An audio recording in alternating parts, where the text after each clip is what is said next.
UAE की सबसे ऊंची तरीन बिल्डिंग और शायद दुनिया में ऊंची तरीन जो बिल्डिंग्स हैं उनमें शुमार होता है इस बुर्ज खलीफा का। बुर्ज खलीफा को जिस कंपनी ने बनाया था उसका नाम था ईमार ग्रुप, जो कि दुनिया में और खासतौर पर यूएई के अंदर ऊंची और बड़ी बड़ी बिल्डिंग्स बनाती है, बड़े शॉपिंग मॉल्स बनाती है। 5 लाख स्क्वायर फीट का वो श्रीनगर के अंदर वो बनाने जा रहे हैं और इसके अंदर भी यूएई का भारत के कब्जे को मजबूत करने जा रहे हैं। रिगार्डलेस कि आपका रिलीजन क्या है, हम तो इस पॉइंट ऑफ व्यू से देखते हैं ना कि मतलब एक यूएई मुस्लिम कंट्री है तो वो इंडिया के साथ क्यों कर रहा है। तो लेकिन पैसे की दुनिया में जहाँ इकॉनमी आती है वहाँ पर कोई रिलीजन नहीं होता, वहाँ से उनको फ़ायदा है, इस वजह से कर रहा है। और जहाँ तक हमारी बात है कि हमारे साथ वो क्यों नहीं कर रहा, तो हमारे जो हालात वाक़यात हैं आपके सामने ही हैं।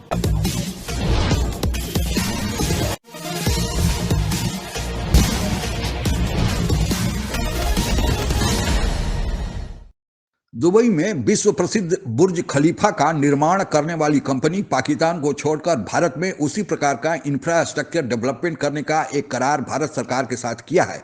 यही नहीं, वह इंफ्रास्ट्रक्चर डेवलपमेंट जम्मू कश्मीर में भी होगा। एक तरफ तो दुबई सहित बहुत देशों की कंपनियां भारत में निवेश करने के लिए कतार में खड़ी हैं, दूसरी तरफ पूरी दुनिया में पाकिस्तान को अब कोई कर्ज देने के लिए भी तैयार नहीं। ऐसा क्यों हो रहा है, आइए आप भी सुने। यूएई के अंदर एक बुर्ज खलीफा बना हुआ है, एक बहुत बड़ी बिल्डिंग, यूएई की सबसे ऊंची तरीन बिल्डिंग और शायद दुनिया में ऊंची तरीन जो बिल्डिंग्स हैं उनमें शुमार होता है इस बुर्ज खलीफा का। बुर्ज खलीफा को जिस कंपनी ने बनाया था उसका नाम था ईमार ग्रुप, जो कि दुनिया में और खासतौर पर यूएई के अंदर ऊंची और बड़ी बड़ी बिल्डिंग्स बनाती है, बड़े शॉपिंग मॉल्स बनाती है। 5 लाख स्क्वायर फीट का वो श्रीनगर के अंदर वो बनाने जा रहे हैं और इसके अंदर भी यूएई का लुलु ग्रुप, ये आप डीपी वर्ल्ड और ये ईमार ग्रुप, तीनों यूएई के, एक ही मुल्क कोई दूसरा नहीं, तीनों यूएई के ये कश्मीरियों की कुर्बानियों को रायगा करने जा रहे हैं और भारत के कब्जे को मजबूत करने जा रहे हैं। मुल्क कश्मीर के अंदर आ रहा है जिसने पाकिस्तानी नैरेटिव को नहीं सुना, जिसने इंडियन नैरेटिव को माना है और एक डिस्प्यूटेड एरिया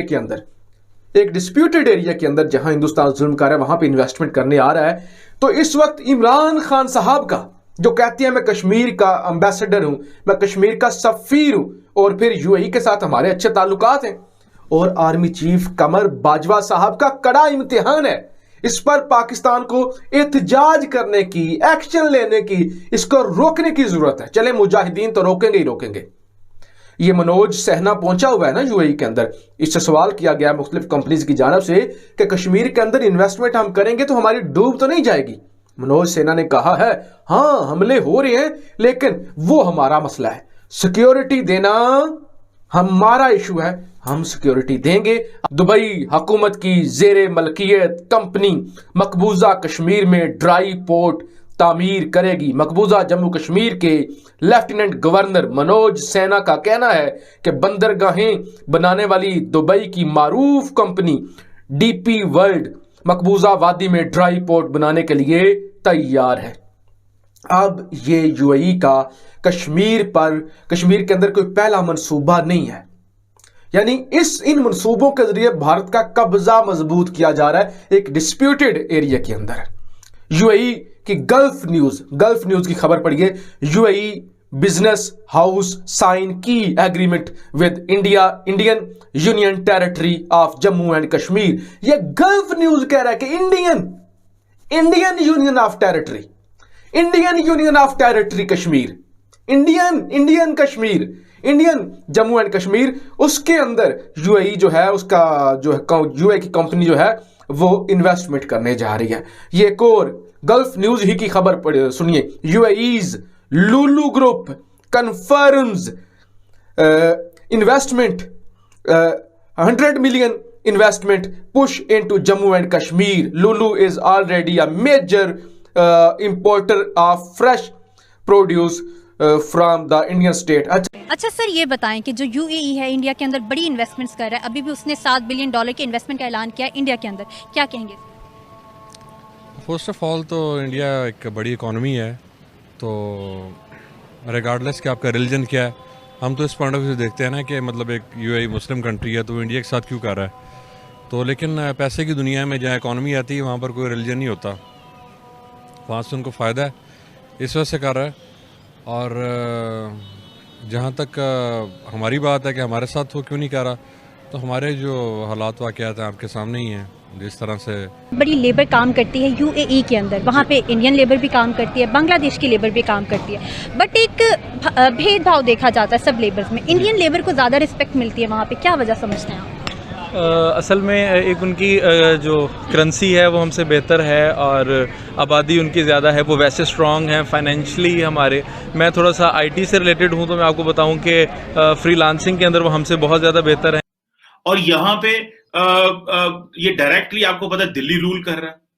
सो अब डायरेक्टली दिल्ली रूल कर रहा है और ये इंडियंस ने ये यूएई को कन्विंस किया है कि हम, क्योंकि सेंट्रली गवर्नमेंट देख रही है, सो लिहाजा आप वहां पे इन्वेस्टमेंट करें। Centrally union territory Jammu and Kashmir है ना। सो और पाकिस्तान कहता है कश्मीर हमारा, इंडिया कहता है कश्मीर हमारा, लेकिन इसका मतलब है कि दुबई की गवर्नमेंट ने ये मान लिया है, यूएई ने ये मान लिया है कि भले ये डिस्प्यूटेड टेरिटरी है जो भी है, लेकिन हम वहां पे इन्वेस्टमेंट करेंगे और ये इंफ्रास्ट्रक्चर लगाएंगे, इंडस्ट्रियल पार्क्स लगाएंगे, आईटी टावर्स होगा, मल्टी पर्पस टावर्स होंगे, लॉजिस्टिक सेंटर्स हैं, मेडिकल कॉलेज और हॉस्पिटल्स हैं। तो अब ऑब्वियसली ये एक इस तरह की इन्वेस्टमेंट है व्यूअर्स, जिसको देख के लोकल्स के मुंह में पानी आएगा कि भाई हम किस चीज की जंग लड़ रहे हैं। सो इससे एक और अक्स भी निकलता है कि क्या कश्मीर के ऊपर वो जो एक आइडियोलॉजिकल, पॉलिटिकल, रिलीजियस जो इन्वेस्टमेंट कश्मीरियों ने और पाकिस्तानियों ने की, उसका क्या स्टेटस? यूएई और सऊदी अरब 56 मुस्लिम देशों में से अपना एक विशिष्ट स्थान और प्रभाव रखते हैं। यूएई दरअसल 7 देशों का मिलकर बनाया गया एक संयुक्त कन्फेडरेशन है। इसमें शामिल हैं Dubai, Abu Dhabi, Sharjah, Ajman, अबक्वाइन, रस अल खमा और फजरा। 1971 में इन 7 देशों ने मिलकर आपस में करार किया और संयुक्त अरब अमीराट्स यानी यूनाइटेड अरब अमीराट्स, जिसे संक्षेप में यूएई कहा जाता है, उसका गठन हुआ और वह व्यवस्था आज तक जारी है।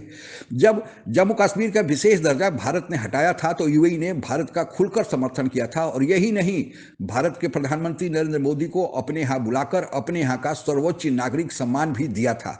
इससे पाकिस्तान को मिर्ची लगी ही थी, लेकिन रही सही कसर यूएई ने इजराइल को मान्यता देकर और फिर फ्रांस के राष्ट्रपति को अपने यहाँ बुलाकर राजकीय दौरे पर पूरा कर दिया। आप लोगों को पता ही है कि इजराइल और फ्रांस के साथ पाकिस्तान के कैसे दो दुश्मनी वाले संबंध बने हुए हैं और वह भी अकारण। जहाँ तक भारत और पाकिस्तान के अलावे भारत और यूएई के संबंध का सवाल है, भारत यूएई के साथ पिछले साल 59.12 बिलियन डॉलर का व्यापार किया, जबकि पाकिस्तान और यूएई का व्यापार मात्र 8 बिलियन डॉलर का ही रहा। इससे आप अनुमान लगा सकते हैं कि भारत और यूएई के संबंधों में किस तरह प्रगाढ़ता आ रही है। अब यूएई अमेरिका और चीन के बाद तीसरा भारत का व्यापारिक पार्टनर बन चुका है।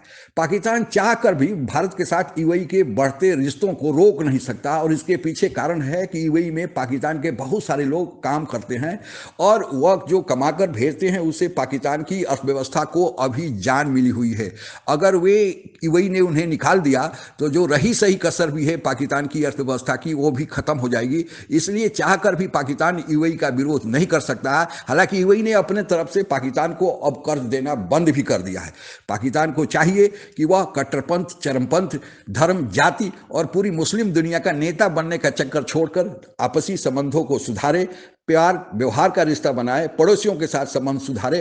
क्योंकि पाकिस्तान भारत को तो अपना दुश्मन नंबर 1 समझता है, लेकिन अब तालिबानियों के साथ भी उसका फड्डा बढ़ते जा रहा है और पाकिस्तान को यह पता है कि तालिबानी क्या करने जा रहे हैं। उसी तरह पहले अमेरिका से भी पाकिस्तान की बड़ी गहरी दोस्ती थी, लेकिन जब ही अफगानिस्तान का मामला शांत हुआ, अमेरिका ने पाकिस्तान को दूध में पड़ी मक्खी की तरह निकालकर फेंक दिया और यही काम अब चीन भी करेगा। अभी भारत और चीन के बीच तनाव चल रहा है, लेकिन जो ही भारत और चीन के बीच तनाव कम हुआ, फिर पाकिस्तान की जरूरत ही चीन को नहीं रह जाएगी, तो पाकिस्तान फिर अकेला का अकेला रह जाएगा। इसलिए जो थोड़ी से आर्थिक मदद के लिए वह इधर उधर घूम रहा है। पाकिस्तान अपने देश पर ध्यान दे, अपने विकास पर ध्यान दे, पड़ोसियों के साथ अच्छे संबंध बनाए, पाकिस्तान की अर्थव्यवस्था भी चल निकलेगी। फिर पाकिस्तान को यूएई और सऊदी अरेबिया क्या, अमेरिका भी पूछेगा। आज के लिए बस इतना ही। जय हिंद। आप अगर हमसे जुड़ा रहना चाहते हैं तो कृपया मेरे चैनल को सब्सक्राइब करें तथा बेल आइकन भी दबा दें ताकि नई वीडियो की जानकारी तुरंत आप तक पहुंच जाए। धन्यवाद। जय हिंद।